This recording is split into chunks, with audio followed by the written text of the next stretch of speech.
Hello friends, good morning. आप सभी कैसे हैं? आशा करता हूं आप सभी काफ़ी अच्छे होंगे। दोस्तों, आज सेट नंबर 4 करने वाले हैं, जिसमें हम क्वेश्चन नंबर 51 से स्टार्ट करेंगे। इससे पहले मैथ्स रीजनिंग है और आपको पता है हम जीके जीएस की तैयारी करवाते हैं आप लोग को। अगर आप लोग इससे पहले 3 सेट जो करवा चुके हैं वो वीडियो नहीं देखे हैं तो चैनल पर जाके वीडियो को देख लीजिएगा। और आज से ही चैनल को अभी जस्ट आप लोग चैनल को सब्सक्राइब कर दीजिए और बेल आइकन ऑल पे सेलेक्ट कीजिए, ताकि जो भी सेट करवाए, जो भी वीडियो अपलोड हो, उसका नोटिफिकेशन आपको चला जाए और रेगुलर तरीके से आप लोग सेट कर पाए। चलिए शुरुआत करते हैं क्वेश्चन नंबर 51 से। किसने ब्रिटिश सरकार के प्रशासनिक कार्य को सरल बनाने के लिए भारत में शिक्षा के माध्यम के रूप में अंग्रेजी का आरंभ किया? ठीक है, यहाँ पर क्वेश्चन क्या कर रहा है कि ब्रिटिश सरकार का जो प्रशासनिक कार्य है इसको आसान बनाने के लिए भारत में शिक्षा का माध्यम अंग्रेजी स्टार्ट किसने किया था? Option number A William Bentinck, option number B Macaulay, option number C Hastings, option number D उपयुक्त में से एक से अधिक और उपयुक्त में से कोई नहीं। तो इसका आपको राइट आंसर हो जाएगा विलियम बेंटिक। विलियम बेंटिक जो है ब्रिटिश सरकार का प्रशासनिक कार्य को आसान करने के लिए भारत में शिक्षा का माध्यम कौन सा कर दिया था? अंग्रेजी का शुरुआत किया था। ठीक है, चलिए अब एक इसके रिलेटेड एक पॉइंट आप लोग याद रखिएगा। भारत में जो है अंग्रेजी शिक्षा का जनक किसे कहा जाता है? लॉर्ड मैकाले को कहा जाता है। ठीक है, भारत में अंग्रेजी शिक्षा का जनक किसको कहा जाता है? लॉर्ड मैकाले को कहा जाता है। आप लोग को ध्यान में रखना है, ये क्वेश्चन काफ़ी महत्वपूर्ण है। भारत में अंग्रेजी शिक्षा का जनक किसे कहा जाता है? लॉर्ड मैकाले को। चलिए नेक्स्ट है क्वेश्चन नंबर 52। जहां केवल कायरता और हिंसा के बीच चुनाव करना हो तो वहां मैं चाहूँगा कि अपनी बेइज्जती को असहाय नज़रों से देखते रहने के बदले भारत अपनी प्रतिष्ठा की रक्षा के लिए हथियारों का सहारा ले। यह कथन किसका है? महात्मा गांधी जी का। यह कथन किसका है? महात्मा जी का यह कथन है कि जहां केवल कायरता और शिक्षा के बीच हमें चुनाव करना है तो वहां हम चाहेंगे कि अपनी बेइज्जती को असहाय नज़रों से देखने के बजाय भारत अपनी प्रतिष्ठा की रक्षा के लिए हथियारों का सहारा ले, हथियार उठाए। ठीक है, ये कथन महात्मा गांधी जी का है। यहाँ पर ऑप्शन नंबर बी हमारा करेक्ट आंसर है। चलिए नेक्स्ट है क्वेश्चन नंबर 53। काफ़ी महत्वपूर्ण क्वेश्चन है, इसको ध्यान से देखिएगा तभी क्वेश्चन समझ में आएगा।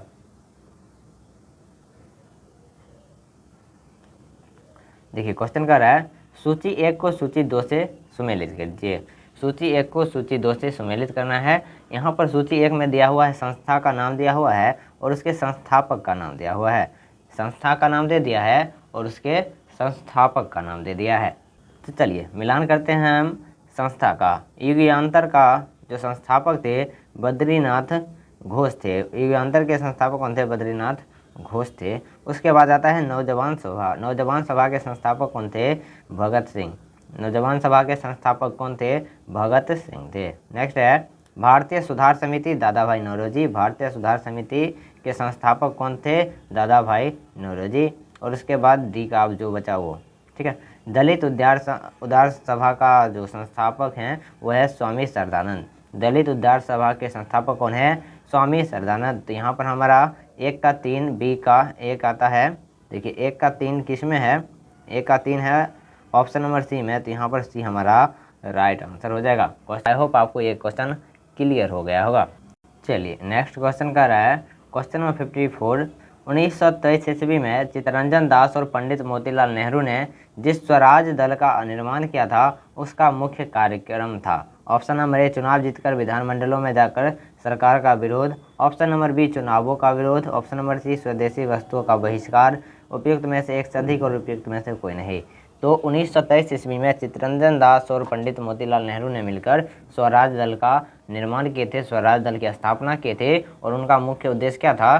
चुनाव जीतकर विधानमंडलों में जाकर सरकार का विरोध। ऑप्शन नंबर ए यहाँ पर आपका राइट आंसर हो जाएगा। स्वराज दल का मुख्य उद्देश्य क्या था? मुख्य कार्यक्रम क्या था? चुनाव जीतकर विधानमंडलों में जाकर सरकार का विरोध करना। चलिए नेक्स्ट है क्वेश्चन नंबर 55। देखिए क्या कर रहा है, काफ़ी महत्वपूर्ण क्वेश्चन है और ये जो क्वेश्चन है आपको आधुनिक भारत के इतिहास के क्वेश्चन हैं।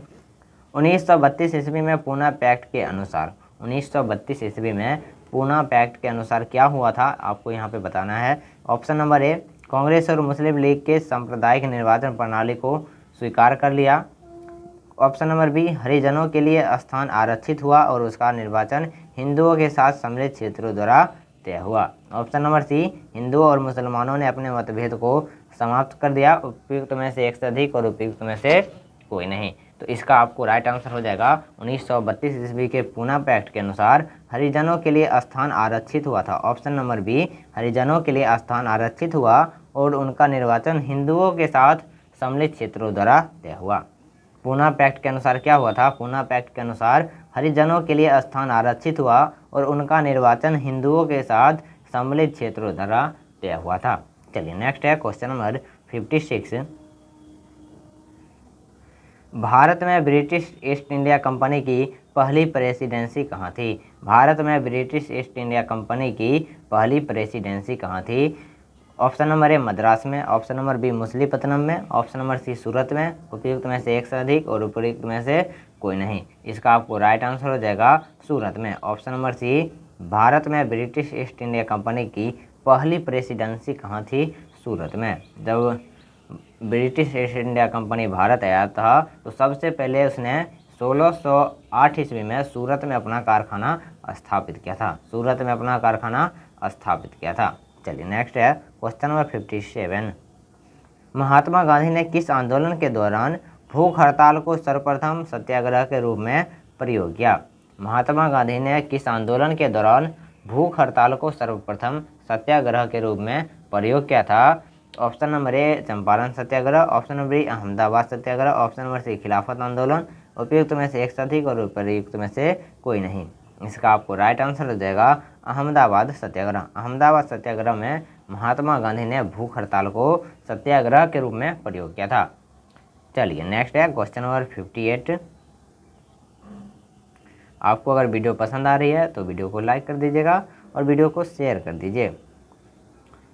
चलिए नेक्स्ट है क्वेश्चन नंबर 58। द्वितीय विश्व युद्ध के बाद 1946 में कौन भारत आया? द्वितीय विश्व युद्ध के बाद 1946 में कौन भारत आया था? Option number A, Cripps Mission. Option number B, Cabinet Mission. Option number C, Wavell योजना। ऑप्शन नंबर डी, उपयुक्त में से एक से अधिक और उपयुक्त में से कोई नहीं। इसका आपको राइट आंसर हो जाएगा कैबिनेट मिशन। जब 1946 में द्वितीय विश्व युद्ध समाप्त हुआ था, 45 में समाप्त हुआ था, लेकिन कैबिनेट मिशन कब आया था? 1946 में। ठीक है, 1945 में द्वितीय विश्व युद्ध समाप्त हुआ था और उसके बाद 1946 में कैबिनेट मिशन जो है भारत आया था। 1946 में कैबिनेट मिशन भारत आया था। चलिए नेक्स्ट है क्वेश्चन नंबर 59। 1921 में एडविन लुटिनियस ने इनमें से किसका निर्माण करवाया था? काफ़ी महत्वपूर्ण क्वेश्चन है। Gateway of India. Option number B, Victoria Memorial. Option number C, India Gate. उपयुक्त में से एक से अधिक और उपयुक्त में से कोई नहीं। इसका आपको राइट आंसर हो जाएगा इंडिया गेट। इंडिया गेट का निर्माण कराया था एडविन लुटिनियस ने। चलिए नेक्स्ट है क्वेश्चन नंबर 60।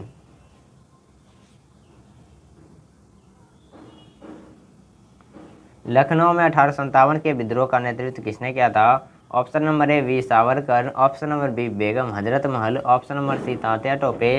डी, उपयुक्त में से एक से अधिक और उपयुक्त में से कोई नहीं। इसका आपको राइट आंसर हो जाएगा बेगम Hazrat Mahal. Option number B, Begum Hazrat महल ने लखनऊ में 1857 की क्रांति का विरोध किया था। चलिए नेक्स्ट है क्वेश्चन नंबर 61। देखिए क्वेश्चन नंबर 61 क्या कर रहा है। भारतीय संविधान में निम्नलिखित में से किस शब्द का उल्लेख नहीं है? भारतीय संविधान में निम्नलिखित में से किस शब्द का उल्लेख नहीं है? ऑप्शन नंबर ए, संघवाद। ऑप्शन नंबर बी, समाजवादी। ऑप्शन नंबर सी, गणतंत्र। उपयुक्त में से एक से अधिक और उपयुक्त में से कोई नहीं। इसका आपको राइट आंसर हो जाएगा संघवाद, क्योंकि भारतीय संविधान में आप संघवाद की चर्चा कहीं भी नहीं देख सकते हैं। ऑप्शन नंबर ए, भारतीय संविधान में संघवाद शब्द का उल्लेख नहीं है। चलिए आगे बढ़ते हैं क्वेश्चन नंबर 62 की तरफ।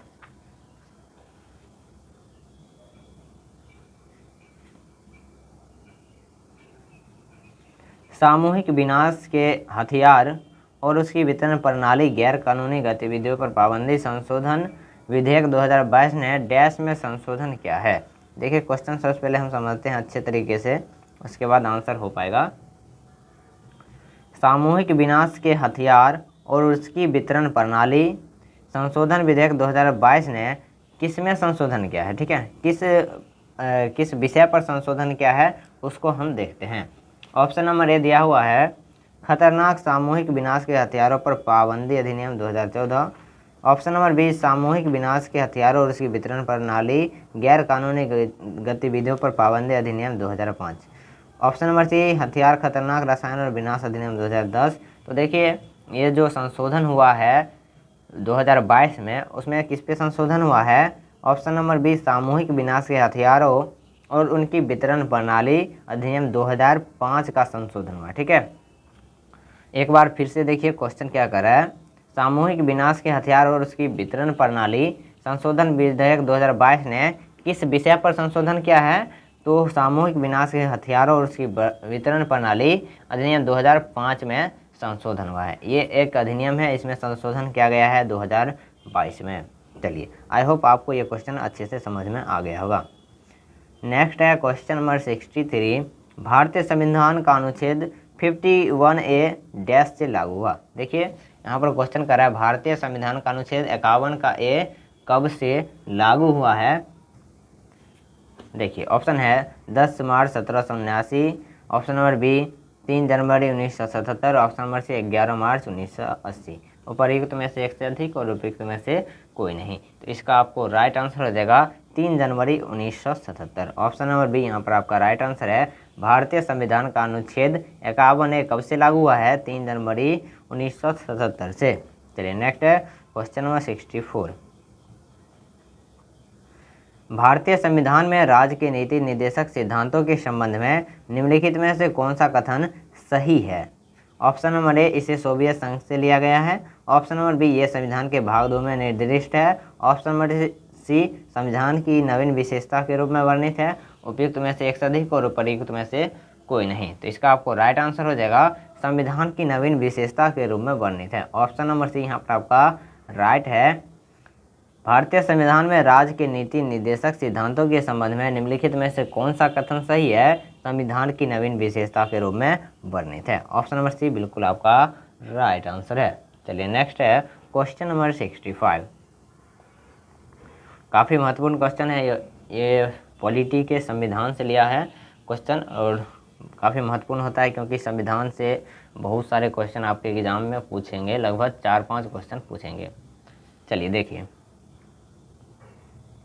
भारतीय संविधान के किस अनुच्छेद में यह उल्लेख है कि जो कानून किसी भी मौलिक अधिकार के साथ असंगत हो उनका अल्पीकरण करते हैं वे ऐसी असंगति की सीमा तक शून्य होंगे? तो इसका आपको राइट आंसर हो जाएगा अनुच्छेद 13। देखिए फिर से देखते हैं, भारतीय संविधान के किस अनुच्छेद में यह उल्लेख है कि जो कानून किसी भी मौलिक अधिकार के साथ असंगत है, मतलब ऐसा कोई भी कानून जो मौलिक अधिकार को प्रभावित करता है या मौलिक अधिकार को खत्म करता है उसका अल्पीकरण करते हैं और उसको हम शून्य घोषित कर सकते हैं, उसकी वैल्यू को शून्य किया जा सकता है। ये वर्णन है अनुच्छेद 13 में। अगर कोई भी ऐसा कानून बनता है जो किसी व्यक्ति के, किसी समाज के या फिर देश की जनता के, नागरिक के मौलिक अधिकार का हनन करता है तो उस कानून को शून्य करार दिया जाएगा, शून्य घोषित कर दिया जाएगा। चलिए नेक्स्ट है क्वेश्चन नंबर 66, मानव विकास सूचकांक के संदर्भ में इनमें से कौन सा कथन गलत है? मानव विकास सूचकांक के संदर्भ में इनमें से कौन सा कथन गलत है? ऑप्शन नंबर ए जन्म के समय जीवन प्रत्याशा HDI के घटकों में से एक है, ऑप्शन नंबर बी HDI शिक्षा के स्तर को दर्शाता है, ऑप्शन नंबर सी जन्म दर और मृत्यु दर मानव विकास सूचकांक के महत्वपूर्ण घटक है। तो इसका आपको राइट आंसर हो जाएगा ऑप्शन नंबर सी जन्म दर और मृत्यु दर मानव विकास सूचकांक के महत्वपूर्ण घटक है। मानव विकास सूचकांक का सब के संदर्भ में इनमें से कौन सा कथन गलत है? तो जन्म दर और मृत्यु दर मानव विकास सूचकांक के महत्वपूर्ण घटक है। ये जो कथन है आपका गलत कथन है। चलिए नेक्स्ट है क्वेश्चन नंबर 67,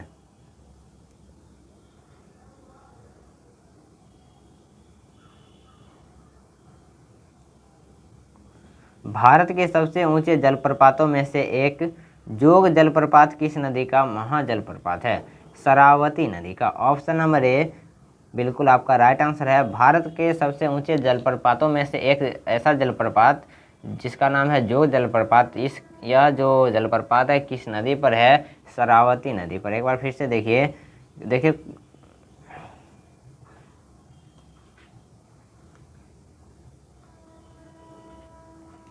सिंपली क्वेश्चन के पूछने का मतलब क्या है, जोग जलप्रपात किस नदी पर है? जोग जलप्रपात किस नदी पर है? शरावती नदी पर है। शरावती नदी पर जोग जलप्रपात है। चलिए आगे बढ़ते हैं। क्वेश्चन नंबर 68, भारत के किस शहर को उसके ऑटोमोबाइल उद्योग के कारण डेट्राइड ऑफ इंडिया कहा जाता है? भारत के किस शहर को उसके ऑटोमोबाइल उद्योग के कारण डेट्राइट ऑफ इंडिया कहा जाता है? इसका आपको राइट आंसर हो जाएगा चेन्नई। ऑप्शन नंबर बी यहाँ पर आपका राइट आंसर हो जाएगा। भारत के चेन्नई शहर को उसके ऑटोमोबाइल उद्योग के कारण डेट्राइट ऑफ इंडिया कहा जाता है। नेक्स्ट है क्वेश्चन नंबर 69, अंतः उष्णकटिबंधीय अभिसरण क्षेत्र ITCZ क्या है? ITCZ क्या है? ऑप्शन नंबर ए ऐसा क्षेत्र जहां हवा नीचे की ओर बहती है। ऑप्शन नंबर बी विषुवत पर स्थित एक निम्न वायु दाब वाला क्षेत्र। ऑप्शन नंबर सी उच्च वार्षिक वर्षा वाला क्षेत्र। ऑप्शन नंबर डी उपयुक्त में से एक से अधिक और उपयुक्त में से कोई नहीं। इसका आपको राइट आंसर हो जाएगा विषुवत पर स्थित एक निम्न वायु दाब वाला क्षेत्र है। अंतः उष्णकटिबंधीय अभिसरण क्षेत्र क्या है? विषुवत पर स्थित एक निम्न वायु दाब वाला क्षेत्र है। ऑप्शन नंबर बी यहाँ पर आपका राइट आंसर है। चलिए नेक्स्ट है क्वेश्चन नंबर 70, भारत में निम्नलिखित में से कौन सी फसल खरीफ की ऋतु में उगाई जा सकती है? भारत में निम्नलिखित में से कौन सी फसल खरीफ ऋतु में उगाई जा सकती है? गेहूं, सरसों। ऑप्शन नंबर सी है आपका कपास। उपयुक्त में से एक से अधिक और उपयुक्त में से कोई नहीं। तो इसका आपको राइट आंसर हो जाएगा कपास। भारत में खरीफ के मौसम में कपास फसल उगाई जा सकती है। चलिए नेक्स्ट है क्वेश्चन नंबर 71, बिहार के निम्नलिखित जिले में से कौन सा जिला नेपाल के साथ सीमा साझा नहीं करता है? Option number A Madhubani. Option number B Kishanganj. Option number C Purnia. उपयुक्त में से एक से अधिक और उपयुक्त में से कोई नहीं। इसका आपको राइट आंसर हो जाएगा पूर्णिया। पूर्णिया जिला जो है नेपाल के साथ सीमा साझा नहीं करता है। नेपाल के साथ सीमा साझा नहीं करता है। चलिए नेक्स्ट है क्वेश्चन नंबर 72, बिहार में 1937 में गठित प्रथम भारतीय मंत्रिमंडल का सर्वप्रथम नेतृत्व किसने किया? बिहार में 1937 में गठित प्रथम भारतीय मंत्रिमंडल का सर्वप्रथम नेतृत्व किसने किया था? इसका आपको राइट आंसर हो जाएगा Mohammad Yunus. Option number B Mohammad Yunus Bihar में 1937 में गठित प्रथम भारतीय मंत्रिमंडल का नेतृत्व किए थे। चलिए नेक्स्ट है क्वेश्चन नंबर 73, आधुनिक बिहार का निर्माता किसे माना जाता है? आधुनिक बिहार का निर्माता किसे माना जाता है? Option number A Sachchidanand Sinha. Option number B Kumar Kalika Prasad Sinha. Option number C sir Ganesh Singh. Option number D उपर्युक्त में से अधिक और उपयुक्त में से कोई नहीं। तो इसका आपको राइट आंसर हो जाएगा सच्चिदानंद सिन्हा। आधुनिक बिहार का निर्माता किसे माना जाता है? सच्चिदानंद सिन्हा को। ऑप्शन नंबर ए यहाँ पर आपका राइट आंसर है। चलिए नेक्स्ट है क्वेश्चन नंबर 74, अंत्योदय कार्यक्रम सर्वप्रथम किस राज्य में शुरू किया गया था? अंत्योदय कार्यक्रम सर्वप्रथम किस राज्य में शुरू किया गया था? ऑप्शन नंबर ए बिहार में। ऑप्शन नंबर बी राजस्थान में। ऑप्शन नंबर सी आंध्र प्रदेश में। इसका आपको राइट आंसर हो जाएगा राजस्थान में। अंत्योदय कार्यक्रम सर्वप्रथम किस राज्य में शुरू किया गया था? ऑप्शन नंबर बी राजस्थान में। चलिए नेक्स्ट है क्वेश्चन नंबर 75, जनगणना 2011 के अनुसार बिहार की साक्षरता दर कुल व्यक्ति है। बिहार की साक्षरता दर कुल व्यक्ति कितनी है? Option number A 63.82%। Option number B 65.71%। Option number C 63.28%। उपर्युक्त में से एक से अधिक और उपयुक्त में से कोई नहीं।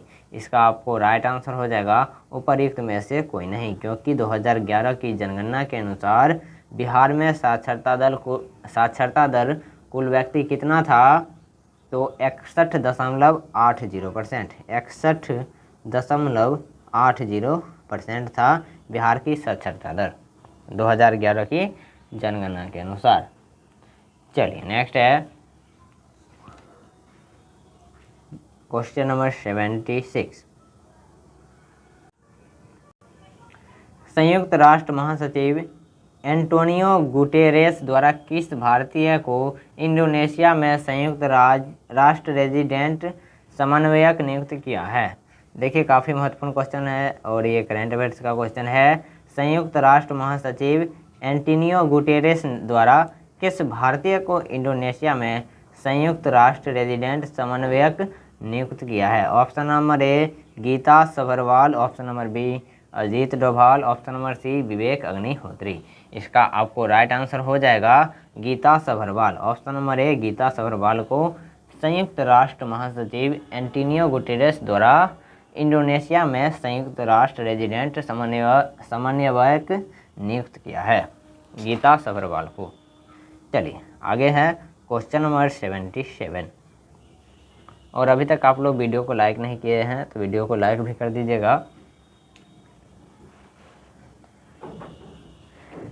FIDE टूर्नामेंट जीतने वाले सबसे कम उम्र के पुरुष शतरंज खिलाड़ी कौन बने हैं?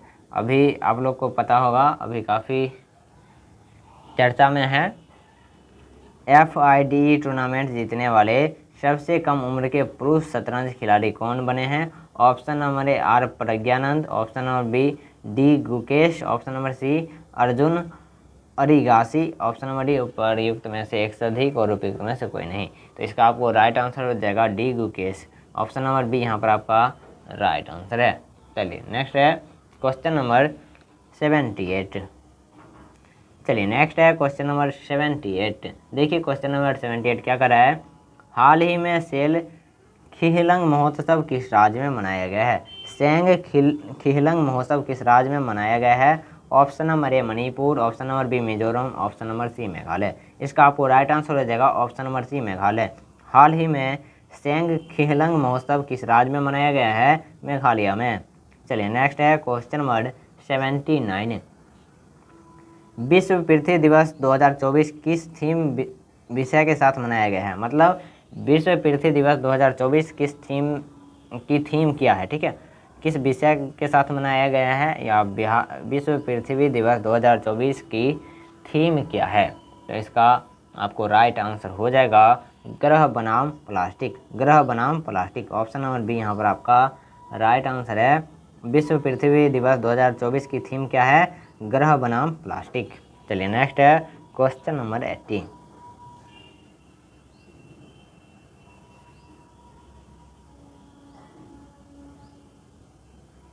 ये जो क्वेश्चन है ये काफ़ी, इसका टाइपिंग काफ़ी अजीब है, यहाँ पे नहीं दिख रहा है अच्छे से। अगर हम देखते हैं, ट्राई करके बोल सकते हैं। तो ये क्वेश्चन यहाँ पे नहीं दिखाई दे रहा है, क्या क्वेश्चन लिखा हुआ है, तो इसको छोड़ के हम आगे बढ़ते हैं। ठीक है, चलिए नेक्स्ट है क्वेश्चन नंबर 81। निम्नलिखित में से कौन सी गैसें वैश्विक तापन ग्लोबल वार्मिंग में योगदान देती है? जल वाष्प, नाइट्रस ऑक्साइड, मीथेन, HFC। तो देखिए यहाँ पर अब ऑप्शन दिया गया है केवल 2, केवल 1, केवल 3, उपरयुक्त में से एक से अधिक हो और उपरयुक्त में से कोई नहीं। तो इसका देखिए कौन कौन सा गैस ऐसा है जो ग्लोबल वार्मिंग में योगदान देता है। तो देखिए कौन कौन सा गैस है? जल वाष्प, नाइट्रस ऑक्साइड, मीथेन और HFC। इसमें से चारों जो है ग्लोबल वार्मिंग में योगदान देता है। तो इसमें से आपका ऑप्शन नंबर डी हो जाएगा, उपरयुक्त में से एक से अधिक। चलिए नेक्स्ट है क्वेश्चन नंबर 82। निम्न में से तृतीयक उपभोक्ता का उदाहरण कौन है? निम्न में से तृतीयक उपभोक्ता का उदाहरण कौन है? ऑप्शन नंबर ए हाथी, ऑप्शन नंबर बी गैंडा, ऑप्शन सी बाज, ऑप्शन डी उपरयुक्त में से एक से अधिक और उपरयुक्त में से कोई नहीं। इसका आपको राइट आंसर हो जाएगा बाज। बाज जो है तृतीयक उपभोक्ता का उदाहरण है। चलिए नेक्स्ट है क्वेश्चन नंबर 83। वायुमंडल में उच्चतर स्तरों पर मौजूद ओजोन किसका उत्पाद है? वायुमंडल में उच्चतर स्तरों पर मौजूद ओजोन किसका उत्पाद है? देखते हैं। ऑक्सीजन पर परावैंगनी विकिरण के प्रभाव, ऑप्शन नंबर बी है नाइट्रोजन पर परावैंगनी विकिरण के प्रभाव, ऑप्शन नंबर सी है हाइड्रोजन पर परावैंगनी विकिरण के प्रभाव। उपर्युक्त में से एक से अधिक और उपर्युक्त में से कोई नहीं। तो देखिए इसका राइट आंसर हो जाएगा ऑक्सीजन पर परावैंगनी विकिरण के प्रभाव। ऑप्शन नंबर ए बिल्कुल राइट आंसर है। वायुमंडल में उच्चतर स्तरों पर मौजूद ओजोन किसका उत्पाद है? ऑक्सीजन पर परावैंगनी विकिरण के प्रभाव। चलिए नेक्स्ट है क्वेश्चन नंबर 84। जीवन का रासायनिक विकास सिद्धांत किसने दिया है? काफ़ी महत्वपूर्ण क्वेश्चन है। जीवन का रासायनिक विकास सिद्धांत किसने दिया है? Option number A Darwin, option number B Lamarck, option number C Oparin, option number D उपर्युक्त में से एक से अधिक और उपर्युक्त में से कोई नहीं। तो इसका आपको राइट आंसर हो जाएगा ओपेरिन। जीवन का रासायनिक विकास सिद्धांत किसने दिया है? ओपेरिन ने। चलिए नेक्स्ट है क्वेश्चन नंबर 85। ज़्यादातर जंतु जो गहरे समुद्री पानी में रहते हैं वे क्या होते हैं? यहाँ पर उपभोक्ता के बारे में पूछ रहा है कि ज़्यादातर जंतु जो गहरा समुद्री पानी में रहता है वह किस प्रकार का उपभोक्ता है? तो इसका आपको राइट आंसर हो जाएगा अपरदभोजी। अपरदभोजी, ठीक है, अपरदभोजी। ऑप्शन नंबर सी यहाँ पर आपका राइट आंसर है। ज़्यादातर जंतु जो गहरे समुद्री पानी में रहते हैं वे क्या होते हैं? अपरदभोजी। चलिए नेक्स्ट है क्वेश्चन नंबर 86। जैव आवर्धीकरण का क्या अर्थ है? जैव आवर्धीकरण का क्या अर्थ है? ऑप्शन नंबर ए चित्र का सूक्ष्मदर्शी के अंतर्गत विस्तृत छवि, ऑप्शन नंबर बी प्रजनन द्रव्य कोशिका का विस्तार, ऑप्शन नंबर सी उच्च खाद्यान्न स्तर वाले जीवों में प्रदूषण तत्वों का जमाव। उपर्युक्त में से एक से अधिक और उपर्युक्त में से कोई नहीं। इसका आपको राइट आंसर हो जाएगा उच्च खाद्यान्न स्तर वाले जीवों में प्रदूषक तत्वों का जमाव। ऑप्शन नंबर सी यहाँ पर आपका राइट आंसर है। एक बार देखिए फिर से, जैव आवर्धीकरण का क्या अर्थ है? उच्च खाद्यान्न स्तर वाले जीवों में प्रदूषण तत्वों का जमाव। चलिए क्वेश्चन नंबर 87 कह रहा है पराबैंगनी विकिरण के दुष्प्रभाव हैं। मतलब निम्नलिखित में कौन कौन सा जो है पराबैंगनी विकिरण का दुष्प्रभाव है? मनुष्य के रोग प्रतिरोधी क्षमता का नष्ट होना, ये भी है। मोतियाबिंद होना, ये भी है। चमड़ी का कैंसर होना, मुख्य रूप से यही होता है। शैवाल उत्पादन को 6 से 12% कम करना, ये। तो इनमें से एक से अधिक आपका राइट आंसर हो जाएगा। ऑप्शन नंबर डी उपर्युक्त में से एक से अधिक। चलिए नेक्स्ट है क्वेश्चन नंबर 88।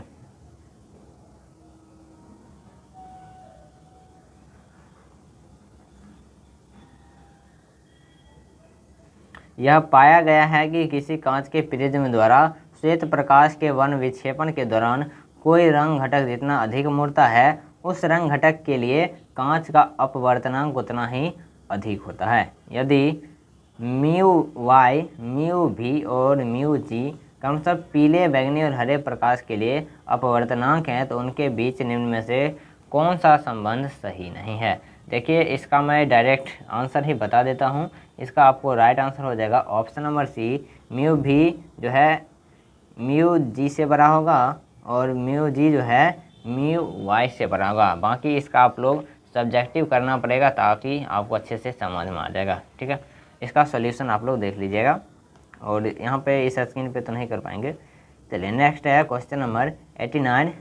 लेंज नियम द्वारा किसके बीच संबंध ज्ञात किया जाता है? लेंज नियम द्वारा निम्नलिखित में से किसके बीच संबंध ज्ञात किया जाता है? धारा एवं चुंबकीय क्षेत्र में प्रेरित ईएमएफ एवं चुंबकीय फ्लक्स परिवर्तन की दर में, ऑप्शन नंबर सी उपयुक्त दोनों में, ऑप्शन नंबर डी उपर्युक्त में से एक से अधिक और उपयुक्त में से कोई नहीं। इसका आपको राइट आंसर हो जाएगा प्रेरित ईएमएफ एवं चुंबकीय फ्लक्स परिवर्तन की दर में।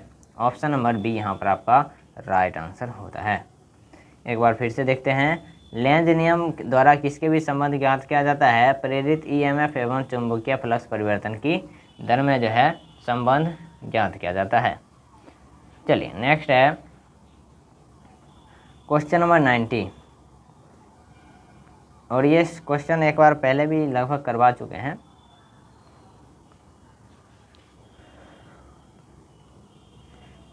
8 डायोप्टर क्षमता वाले एक लेंस को -4 डायोप्टर क्षमता वाले एक अन्य लेंस के साथ जोड़कर रखा गया है, तो यह लेंस किस प्रकार के संयोजन के रूप में कार्य करेगा?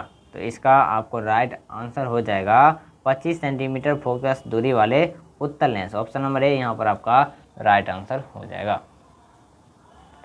चलिए नेक्स्ट है क्वेश्चन नंबर 91।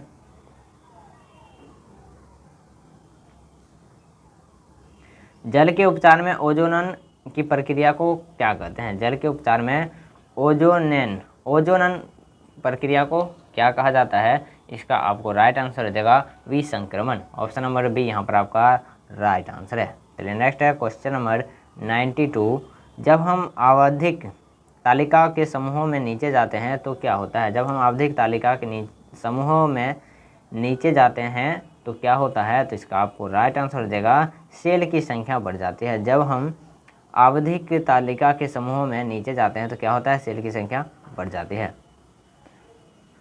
चलिए नेक्स्ट है क्वेश्चन नंबर 93 और काफ़ी महत्वपूर्ण क्वेश्चन है। निम्नलिखित में से कौन से दुर्बल अम्ल है? निम्नलिखित में से कौन से दुर्बल अम्ल है? तो इसका आपको राइट आंसर हो जाएगा। देखिए कौन कौन से जो है दुर्बल अम्ल है। HCl तो नहीं है, ठीक है, HCl क्योंकि प्रबल अम्ल है।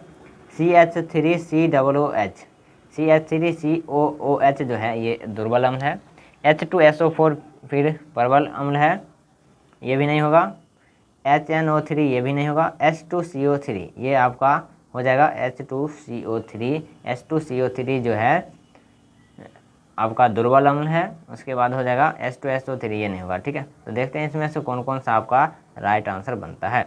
तो पहला हो जाएगा CH3OOH और उसके बाद हो जाएगा H2CO3। तो यहाँ पर दो जो है आपका दुर्बल अम्ल है, तो इसका आपको राइट आंसर हो जाएगा ऑप्शन नंबर ए CH3COOH और H2CO3।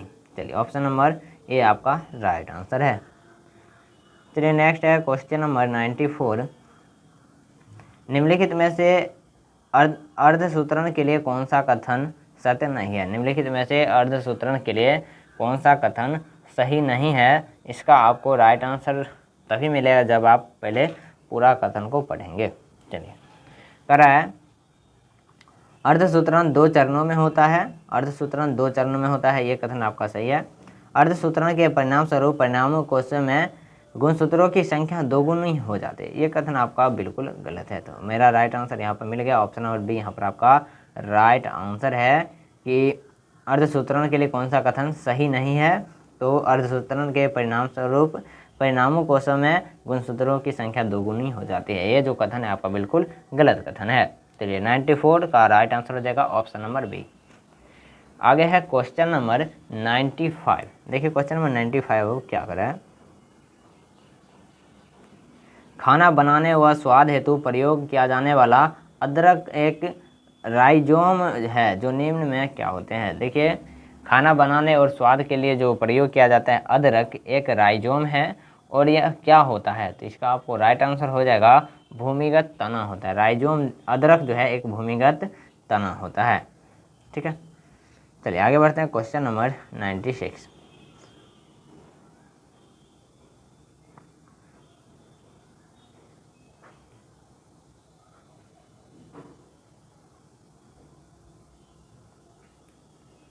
मुस्लिम लीग के 1943 के कराची अधिवेशन में कौन सा नारा दिया गया? मुस्लिम लीग के 1943 के कराची अधिवेशन में कौन सा नारा दिया गया था? तो इसका आपको राइट आंसर हो जाएगा बांटो और छोड़ो। ऑप्शन नंबर सी यहाँ पर आपका राइट आंसर है। चलिए बांटो और छोड़ो जो है मुस्लिम लीग के कराची अधिवेशन में नारा दिया गया था। चलिए नेक्स्ट है क्वेश्चन नंबर 97। उस पंजाबी मुसलमान का नाम बताइए जो कैम्ब्रिज का छात्र था और जिसने 1933 में पाकिस्तान शब्द गढ़ा था। चौधरी रहमत अली। ऑप्शन नंबर बी यहाँ पर आपका राइट आंसर है। नेक्स्ट है क्वेश्चन नंबर 98। महात्मा गांधी ने किस अधिनियम के विरोध में लोगों से 6 अप्रैल 1919 को एक दिन के लिए अहिंसक विरोध दर्शाने को कहा था? इसका आपको राइट आंसर हो जाएगा रॉलेट एक्ट। रॉलेट एक्ट के विरोध में महात्मा गांधी ने 6 अप्रैल 1919 को लोगों से कहा कि अहिंसक विरोध प्रदर्शन करे। चलिए नेक्स्ट है question number 99।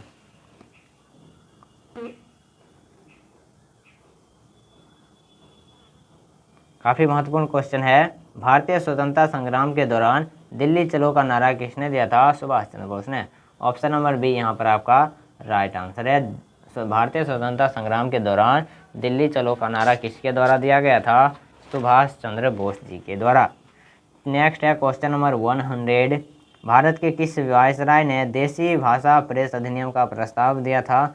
Lord Lytton. Option number B यहाँ पर आपका राइट आंसर हो जाएगा। दोस्तों अभी तक हम क्वेश्चन नंबर 100 क्वेश्चन पूरा कर लिए हैं। अगर आप लोग अभी तक चैनल को सब्सक्राइब नहीं किए हैं तो सब्सक्राइब कर दीजिए। चलिए आगे बढ़ते हैं। Question number 101। भारतीय संविधान के निम्नलिखित में से किस अनुच्छेद में सहकारी समितियों के गठन का अधिकार का उल्लेख है? भारतीय संविधान के किस अनुच्छेद में सहकारी समितियों के गठन का अधिकार है? तो यह है ऑप्शन नंबर बी 19 के 1 का सी में। ऑप्शन नंबर बी 19 के 1 का सी में यह अधिकार दिया गया है कि देश के नागरिक जो हैं, देश की जनता सहकारी समिति का गठन कर सकता है। चलिए नेक्स्ट है क्वेश्चन नंबर 102। किसने भारतीय संघीय व्यवस्था को सौदेबाजी संघवाद के रूप में वर्णित किया है? ऑप्शन नंबर सी यहाँ पर आपका राइट आंसर हो जाएगा मॉरिस जोन्स। मॉरिस जोन्स ने भारतीय संघीय व्यवस्था को सौदेबाजी संघवाद के रूप में वर्णित किया है। चलिए नेक्स्ट है क्वेश्चन नंबर 103।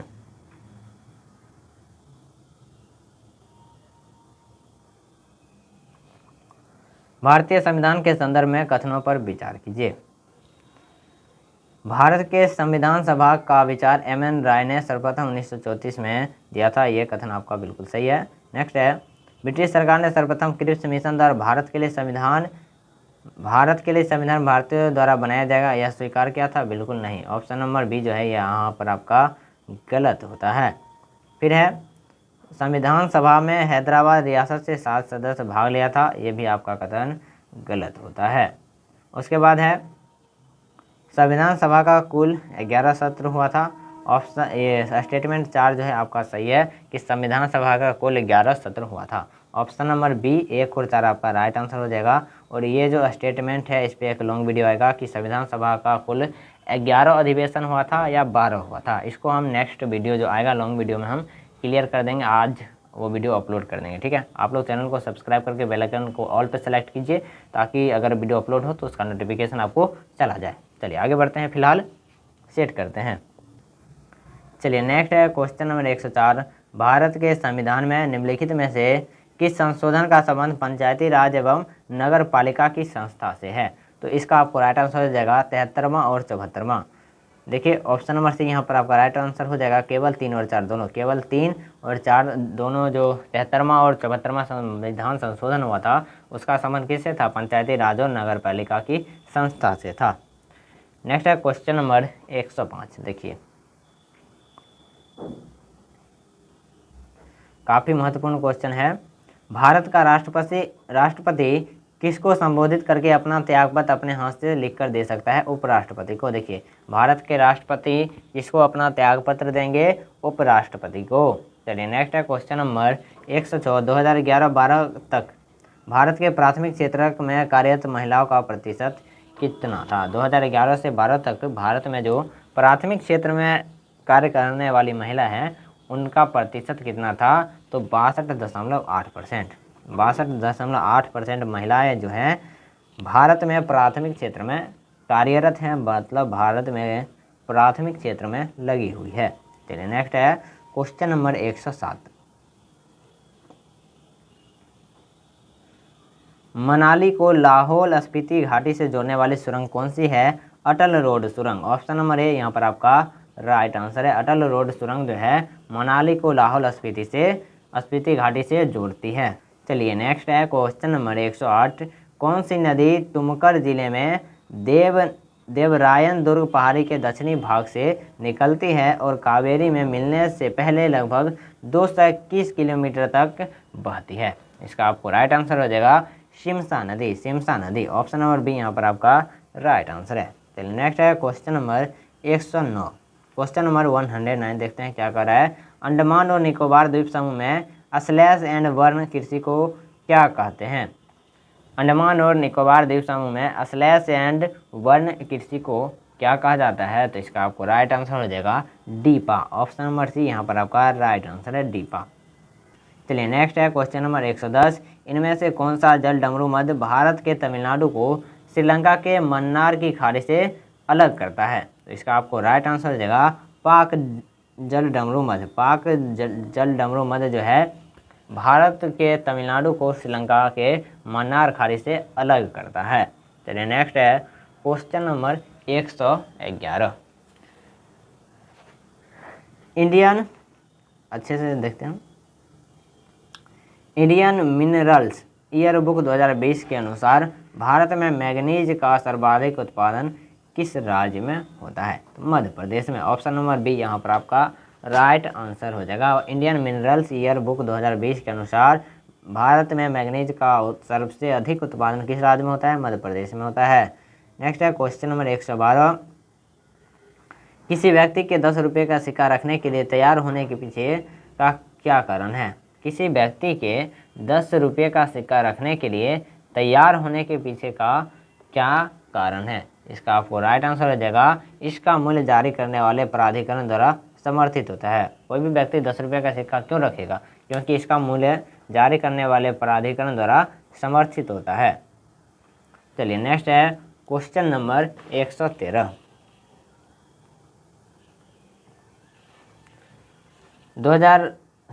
भारत की जनगणना 2011 के अनुसार भारत के किस राज्य की महिला साक्षरता दर सर्वाधिक है। इसका आपको राइट आंसर हो जाएगा केरल। केरल की साक्षरता दर काफ़ी अधिक है, ठीक है।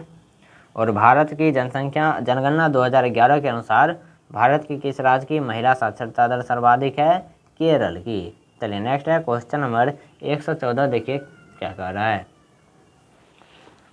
मौद्रिक भ्रम की अवधारणा सर्वप्रथम किसने दी थी। Irving Fisher. ई फिशर ने मौद्रिक भ्रम की अवधारणा दी थी सबसे पहले। चलिए नेक्स्ट है क्वेश्चन नंबर 115।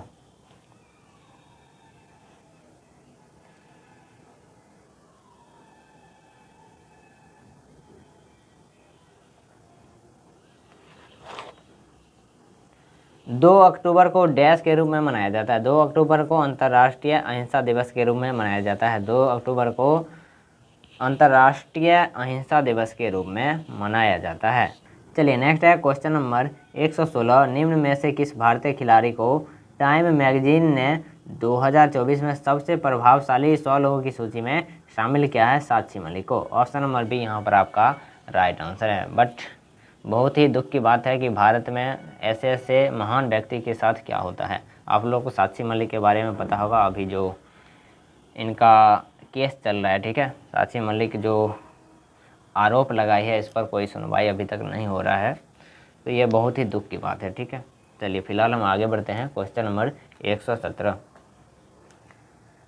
हाल ही में अंतर्राष्ट्रीय पर्यटन एक्सपो का आयोजन किया गया है। एक्सपो का आयोजन कहाँ किया गया है। तो इसका आपको राइट आंसर हो जाएगा नोएडा में। हाल ही में अंतर्राष्ट्रीय पर्यटन एक्सपो का आयोजन कहाँ किया गया है, नोएडा में। चलिए नेक्स्ट है क्वेश्चन नंबर 118।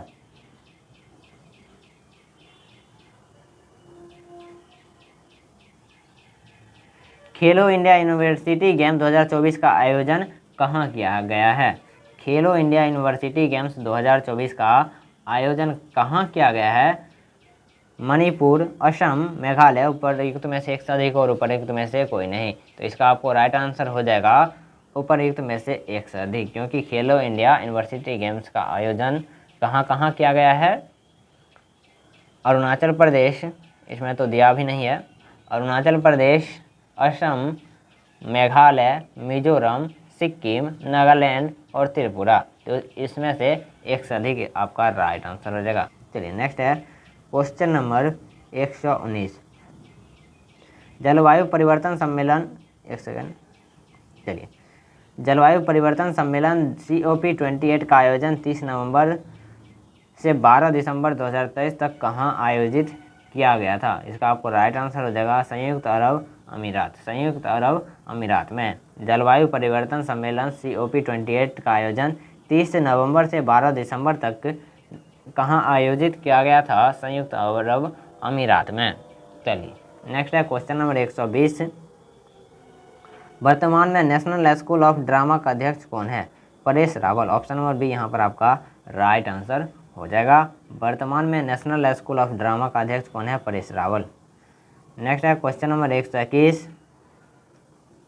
मीठे पानी की सर्वाधिक मात्रा कहाँ पाई जाती है? मीठे पानी की सबसे अधिक मात्रा कहाँ पाई जाती है? ध्रुवीय बर्फों में। ऑप्शन नंबर सी यहाँ पर आपका राइट आंसर हो जाएगा। मीठे पानी की सर्वाधिक मात्रा कहाँ पाई जाती है? ध्रुवीय बर्फों में। नेक्स्ट है क्वेश्चन नंबर 122।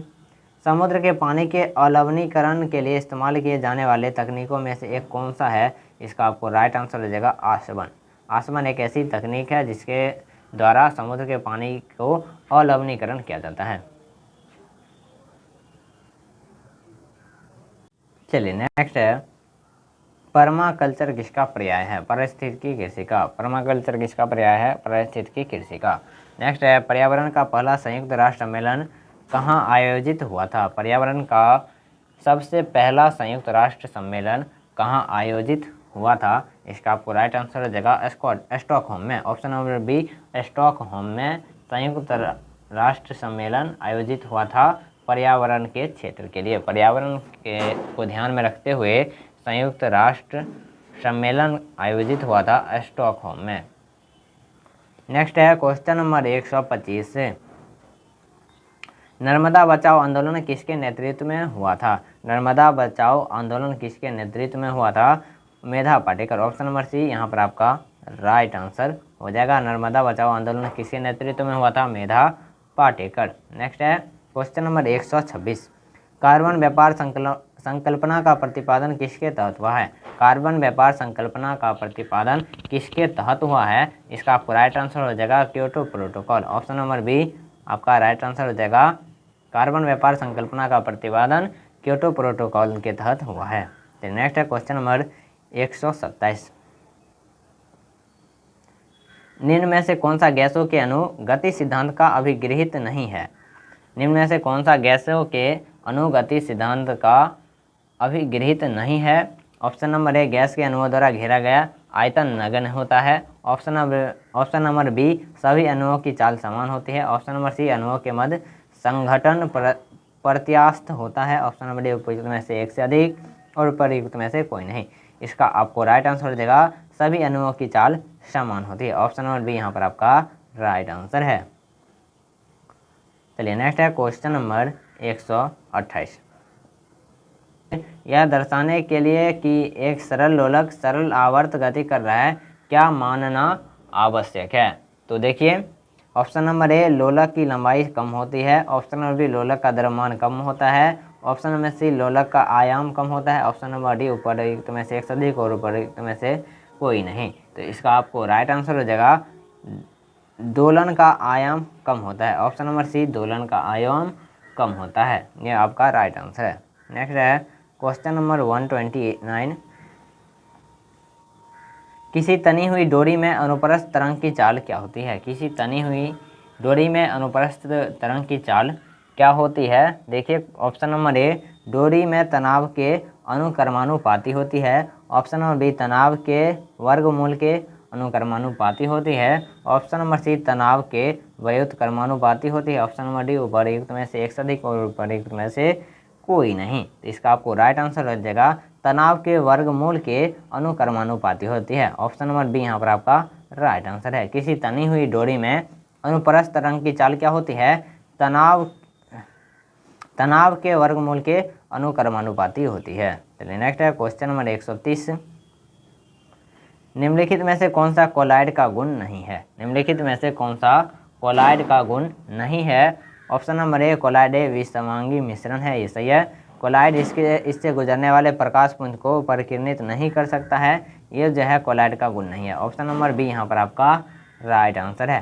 चलिए आगे बढ़ते हैं क्वेश्चन नंबर 131।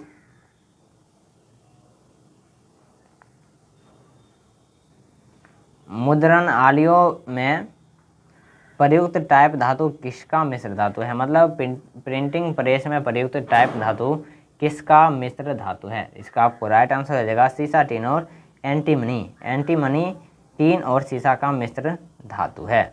चलिए नेक्स्ट है क्वेश्चन नंबर 132। देखिए, एक परवल अम्लीय विलयन लिया जाता है तथा धीरे धीरे इसके बूंद बूंद क्षारक जोड़ा जाता है। इस प्रक्रिया में अवलोकन किए गए रंग परिवर्तन का सही क्रम क्या है? देखिए ये काफ़ी महत्वपूर्ण क्वेश्चन है और काफ़ी बड़ा क्वेश्चन है।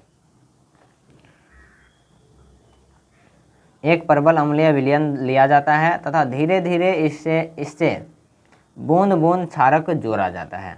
एक परवल अम्लीय में बूंद बूंद क्षारक जोड़ा जाता है। इस प्रक्रिया में अवलोकन किए गए रंग परिवर्तन का सही क्रम क्या है? तो इसका आपको राइट आंसर हो जाएगा, सबसे पहले होगा लाल, ठीक है 4, उसके बाद हो जाएगा नारंगी, उसके बाद हो जाएगा पीला, पीला के बाद हो जाएगा फिर हरा, और हरा के बाद क्या होगा? हरा के बाद होगा नीला, नीला के बाद फिर होगा इंडिगो, और इंडिगो के बाद जो लास्ट में बचा बैंगनी। इसका आपको सही क्रम क्या हो जाएगा? 4 3 7 1 5 2 6। ऑप्शन नंबर बी यहाँ पर आपका राइट आंसर है। एक बार फिर से देखिए क्वेश्चन क्या कर रहा है। एक परवल अम्लीय विलयन लिया जाता है और इसमें क्या होता है? बूंद बूंद करके क्षारक जोड़ा जाता है, और इस प्रक्रिया का अवलोकन किया जाता है कि रंग का परिवर्तन किस प्रकार से होता है। तो रंग परिवर्तन का आपसे क्रम पूछ रहा है, तो ऑप्शन नंबर बी यहाँ पर आपका राइट आंसर हो जाएगा। चलिए नेक्स्ट है क्वेश्चन नंबर 133। किसने लाइक क्यूअर्स लाइक होम्योपैथिक सिद्धांत प्रस्तुत किया था? Option number A Hippocrates, option number B Samuel Hahnemann, option number C Samuel Cockburn, option number D उपरयुक्त में से एक से अधिक और उपरयुक्त में से कोई नहीं। तो इसका आपको राइट आंसर हो जाएगा सैमुअल हनीमैन। सैमुअल हनीमैन ने लाइक क्यूअर्स लाइफ होम्योपैथिक सिद्धांत प्रस्तुत किया था। चलिए नेक्स्ट है क्वेश्चन नंबर 134।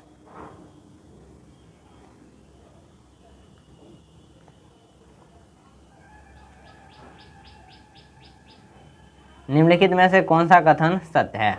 ऑप्शन नंबर ए टिंडो तथा कुछ अन्य कीटों में के नरों में सिर्फ 4 लिंग गुणसूत्र होते हैं। ऑप्शन नंबर बी है किसी नर में X गुणसूत्र और Y गुणसूत्र होते हैं। ये भी आपका क्या है? गलत है। ऑप्शन नंबर सी जो है द्विगुणित जीव जिसमें लिंग अलग अलग होते हैं कि द्विगुणित कोशिकाओं में गुणसूत्र का एक विशेष जोड़ा जाता है जो लिंग का निर्धारण करता है और इसे हम लिंग गुणसूत्र कहते हैं। ये आपका सही है। ऑप्शन नंबर सी यहाँ पर आपका राइट आंसर है। चलिए आगे बढ़ते हैं क्वेश्चन नंबर 135।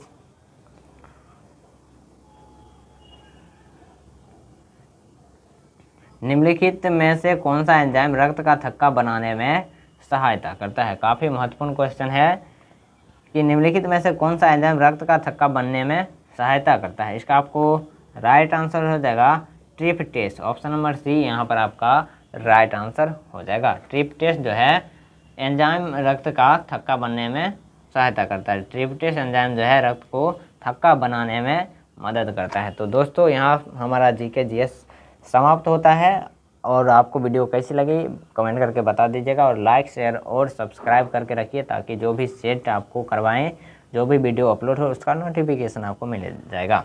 तो मिलते हैं नए वीडियो में, तब तक के लिए बाय, जय हिंद, अपना ख्याल रखिएगा, धन्यवाद।